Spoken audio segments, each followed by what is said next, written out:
네, 지난 시간 우리들은 성경의 언약들 중에서 구속 언약에 관하여 하나님의 말씀을 살펴보았습니다.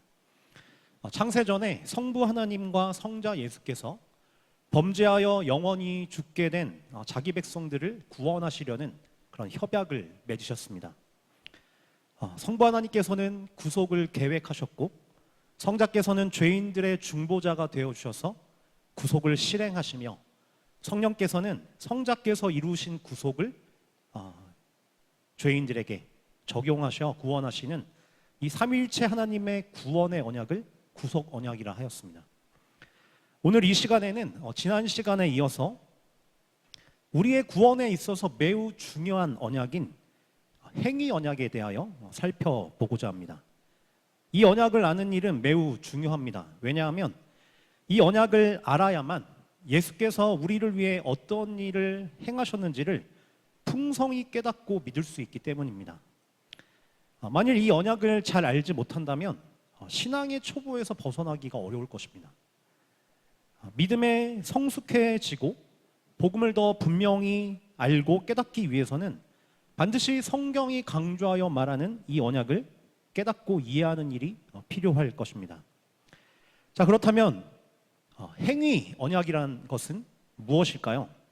먼저 행위 언약의 정의에 대해서 함께 하나님의 말씀을 나누기를 원합니다.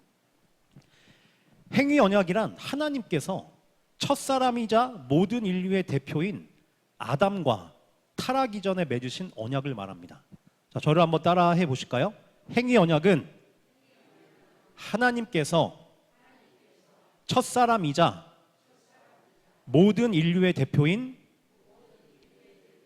아담과 타락 이전에 맺으신 언약이다.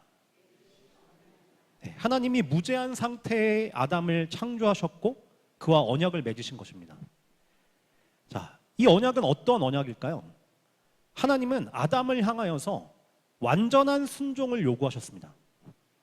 그리고 만일 아담이 하나님께 완전하게 순종하여서 언약을 지키면 그 상급으로 아담과 아담을 대표로 하는 모든 인류에게 영원한 생명을 주실 것을 약속하셨고, 반대로 아담이 불순종하여 언약을 깨트리면 죽음을 약속하신 것입니다.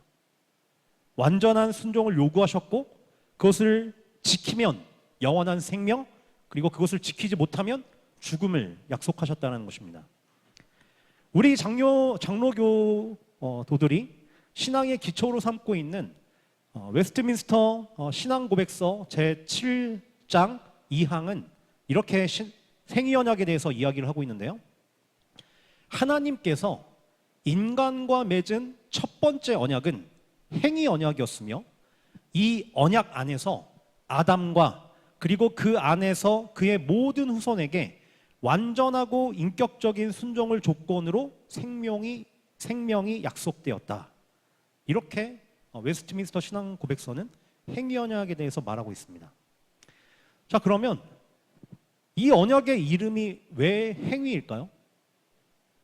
그것은 이 언약의 성공과 실패가 아담의 순종, 곧 아담이 율법을 지키는 그 행위에 달려 있었기 때문입니다.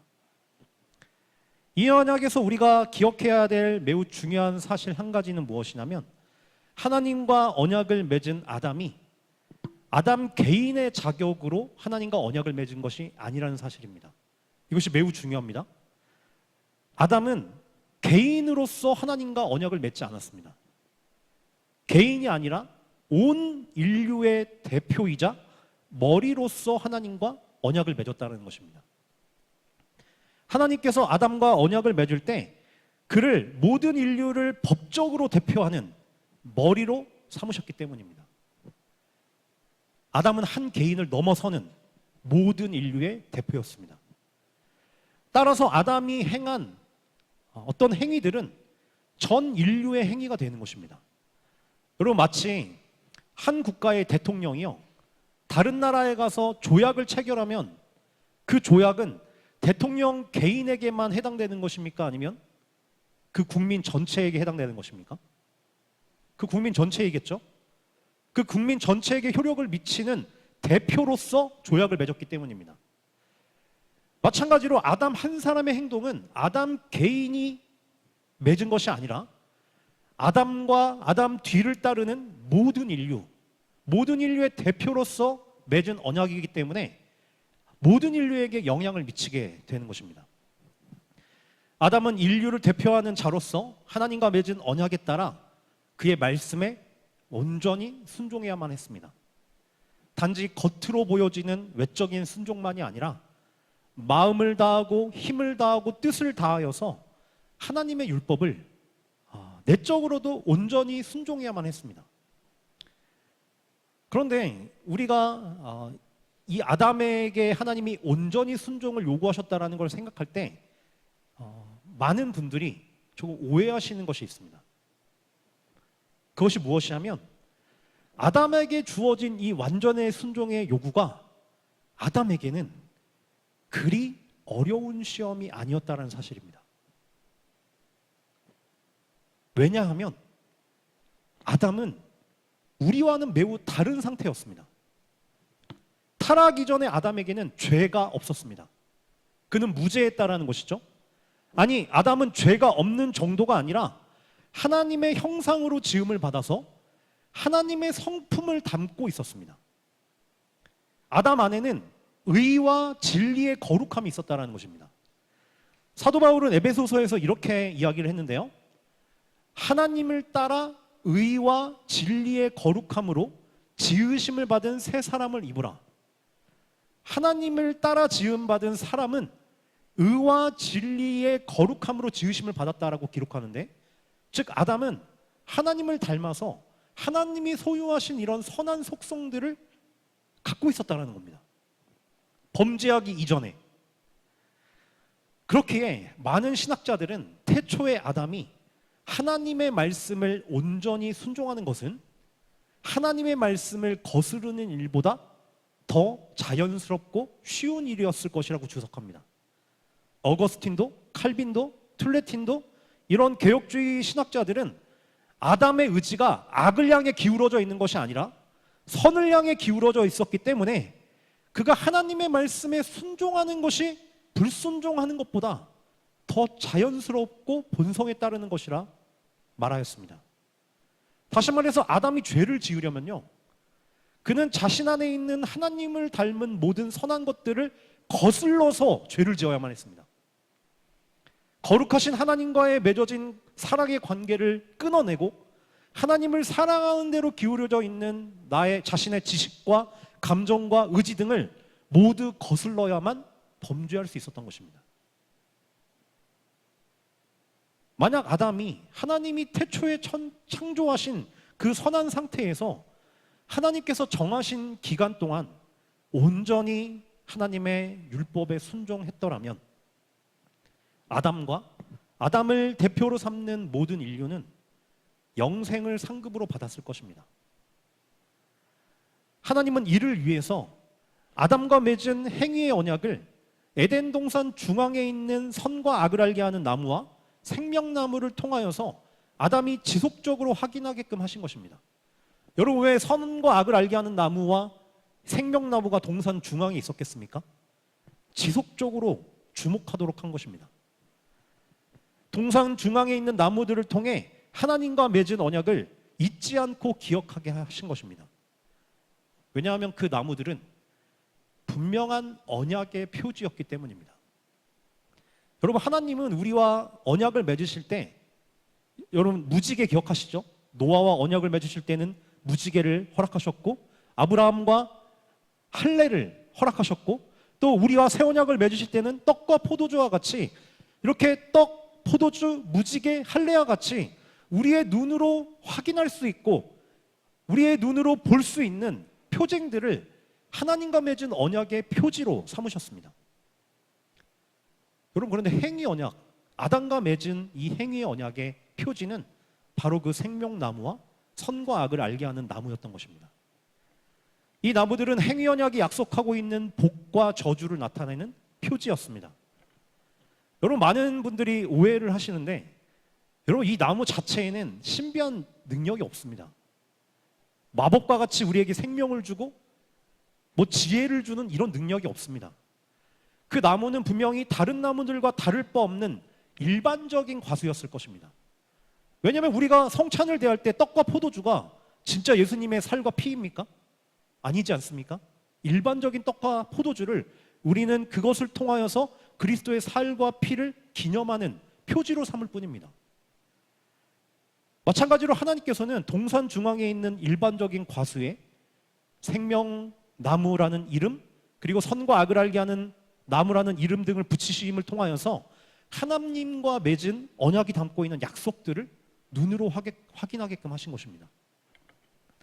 아담이 율법을 온전히 순종하여 언약을 지켰을 때에는 생명나무가 가리키고 있는 영원한 생명이 상급으로 약속된 것을 보게 하셨고, 반대로 아담이 언약을 깨트렸을 때에는 선과 악을 알게 하는 나무가 경고하는 죽음이 저주로 주어질 것임을 표지로서 선명하게 나타내신 것입니다.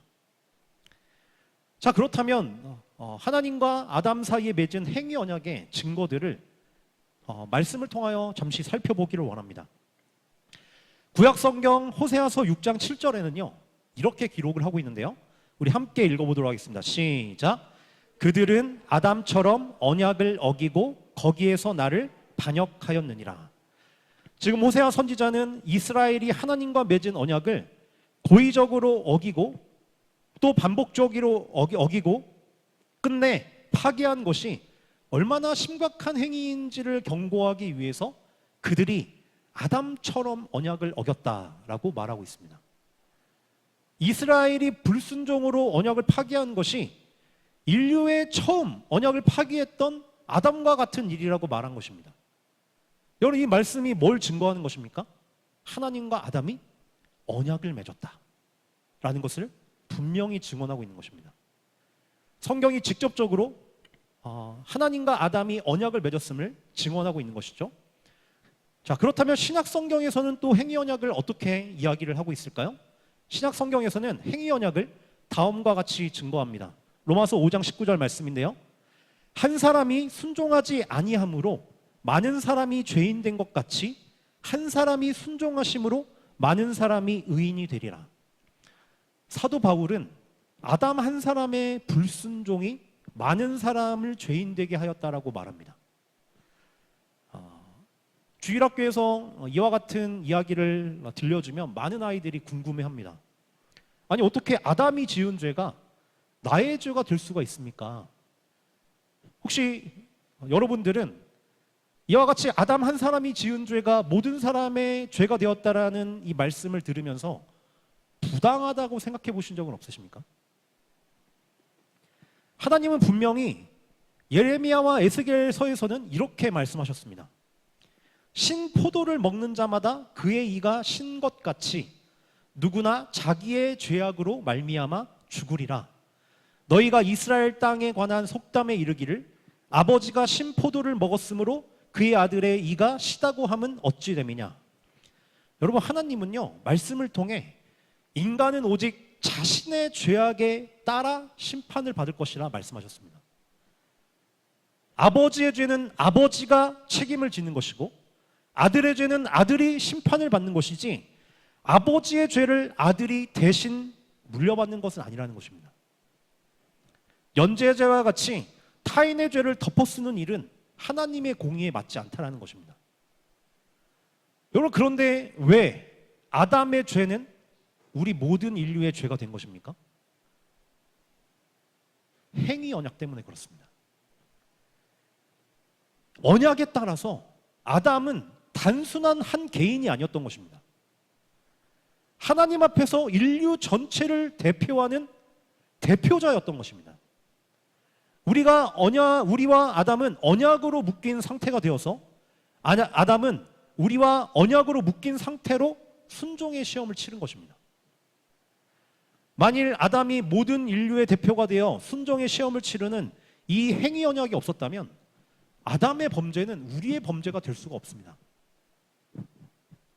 이 언약이 없었다면 아담이 지은 죄는 단지 아담 한 개인의 범죄였을 뿐이지 우리 모두 전 인류의 범죄는 될 수 없었다는 사실입니다. 한 사람이 순종하지 아니함으로 많은 사람이 죄인 된 것 같이 신약 성경은 명백하게 행위 언약의 존재를 증거하고 있는 것입니다. 첫사람 아담은 행위 언약을 성취하는 일에 실패하고 말았습니다. 그러므로 모든 인류는 아담 안에서 범죄자가 되었습니다. 대표가 실패했기 때문이죠. 그러나 이처럼 행위 언약이 아담으로 말미암아 실패했을지라도 하나님과 아담 사이에, 그리고 아담과 그 후손들 사이에 맺어진 이 언약의 의무는 사라지지 않았습니다.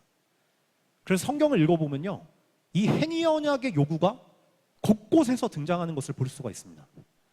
레위기 18장 5절은 이와 같이 말하고 있는데요, 너희는 내 규례와 법도를 지키라.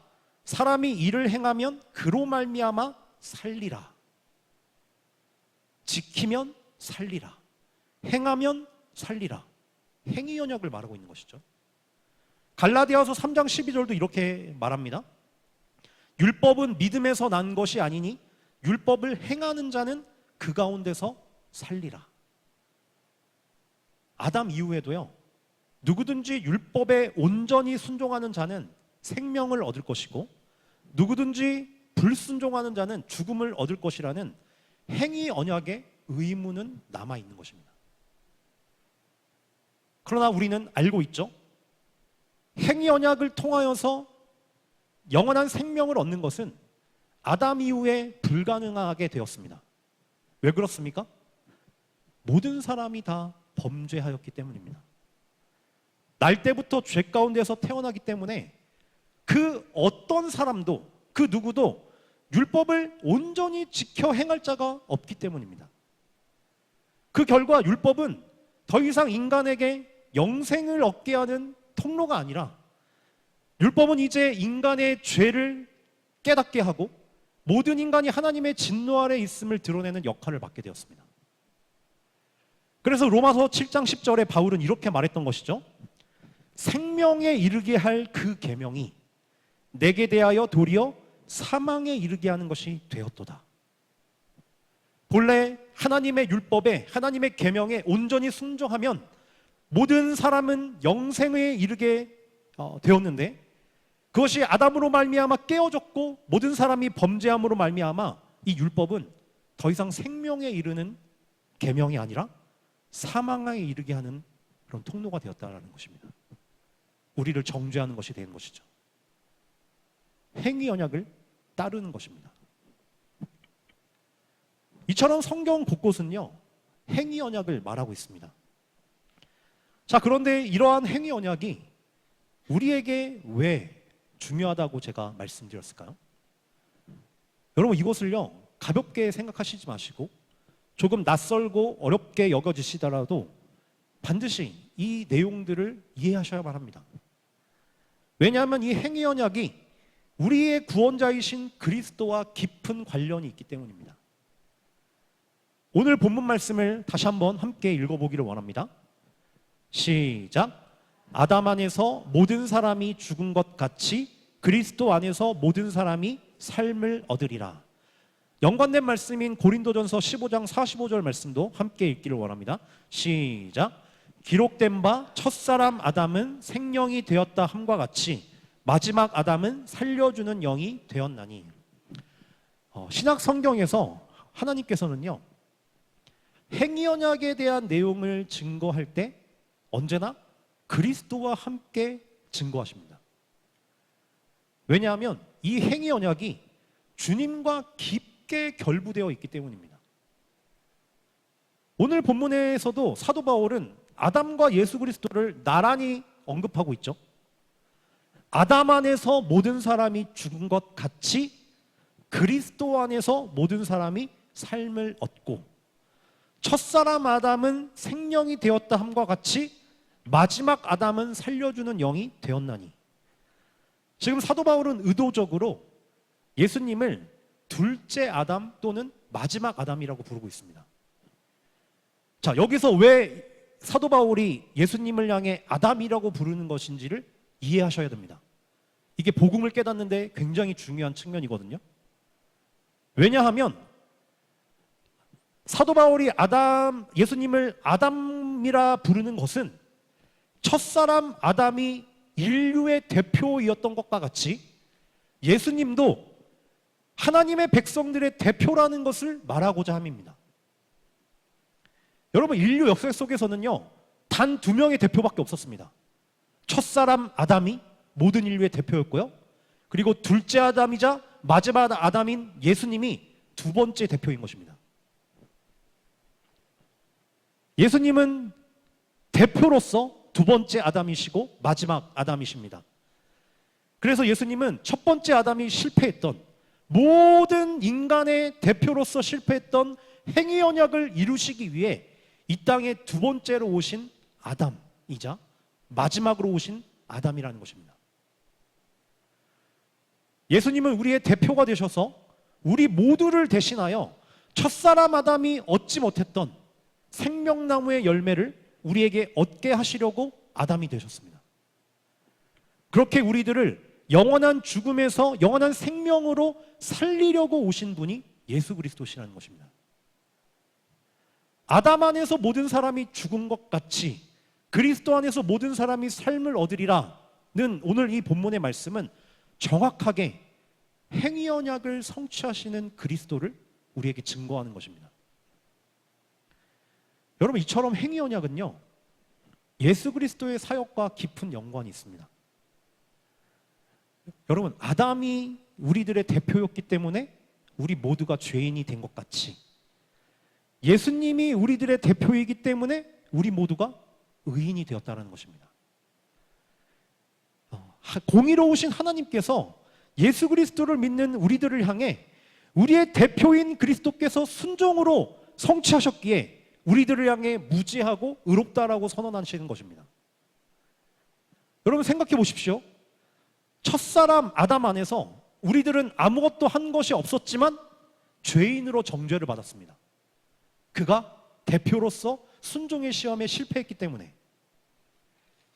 그런데 그 동일한 논리로, 동일한 구조로 마지막 아담이신 예수 그리스도 안에서 우리는 아무것도 한 것이 없지만 구원과 영생을 받습니다. 그리스도가 우리들의 대표로서 하나님과 맺은 언약을 성취하셨기 때문입니다. 이처럼 우리들의 구원은요, 우리들의 행위에 달려있지 않습니다. 행위로 구원을 얻을 수 있는 길은 단 한 번 아담에게 있었는데요, 아담은 행위로서 구원을 얻는 그 길을 불순종함으로 성취하지 못했습니다. 그리고 그 이후로 모든 사람이 범죄하였기 때문에 행위로 구원을 얻는 길은 막혔습니다. 그런데 아담 이후로 이 막혀진 구원의 길은 그리스도로 말미암아 우리 가운데 열리게 된 것입니다.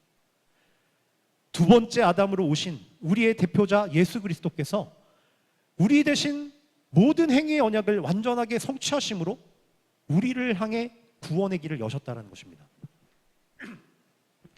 우리가 예수 그리스도를 믿을 때 아담의 죄가 우리에게 전가되었던 것과 똑같이 우리가 그리스도를 믿을 때 예수님이 이루어 놓으신 그 모든 완전한 순종이 우리에게 전가되는 것입니다. 그러므로 죄인들이 예수 그리스도를 믿을 때 구원이 일어나는 것이죠. 그리스도께서 완전하게 순종하신 그 순종이 우리의 것이 되기 때문입니다.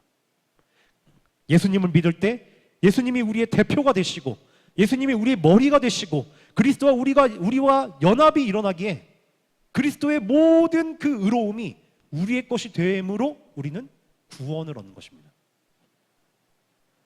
여러분, 이처럼 예수 그리스도의 구원의 사역을 이해하려면 행위의 언약을 깨닫는 것이 필요합니다. 혹시 아직도 이 자리에 자신의 행위와 노력으로 하나님 앞에 서려는 분이 혹시 계시진 않습니까? 여러분, 제가요 2011년도부터 10몇 년의 이제 목회 경험을 갖고 있을 때 교회 안에 있는 정말 많은 성도들이 놀랍게도 자신의 선함과 종교적인 열심으로 하나님 앞에 설 수 있다라고 그렇게 행하는 자들을 정말로 많이 보았습니다. 신앙적인 대화를 나누다 보면요, 자신의 구원의 근거가 자신의 의로움과 선함과 열심입니다. 아직도 행위 언약으로 자신이 행한 무엇으로 구원을 얻으려고 하는 것이죠. 그들은 여전히 첫 아담이 실패했던 길, 즉 불가능한 행위의 언약의 길을 걸어가고 있는 것입니다. 여러분, 그러나 그 길은 막혀 있습니다. 죄로 더럽혀진 우리에게 모든 행위는 더러운 옷과 같다라고 성경은 증언합니다.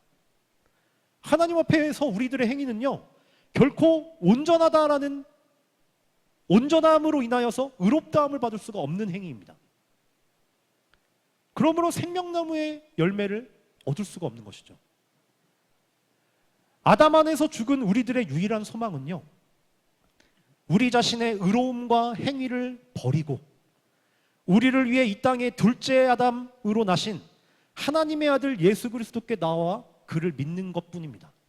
이 한 가지 길뿐이에요.